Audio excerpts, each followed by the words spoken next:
Terjadinya penumpukan pasien COVID-19 di beberapa rumah sakit menjadi perhatian khususnya dari banyak pihak. Oleh karenanya, untuk mengantisipasinya, Kepala Dinas Kesehatan Sumatera Selatan, Lesti Nuraini menyampaikan agar dilakukan penambahan tempat isolasi di sejumlah kabupaten kota. Dengan adanya penambahan tempat isolasi ini, menurut Lesti bisa menjadi tempat penyaringan sebelum nantinya pasien dirujuk ke rumah sakit. Selain itu juga pasien yang telah sembuh bisa dipindahkan ke tempat isolasi. Menambahnya tempat isolasi, kita ada penyaringan sebelum ke rumah sakit. Jadi untuk yang gejala ringan itu cukup di tempat isolasi. Dan yang sudah mau sembuh juga bisa dipindahkan ke tempat isolasi.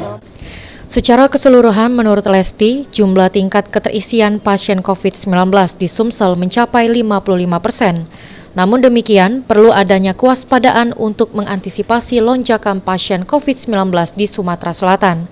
Firman Hidayat, PAL TV.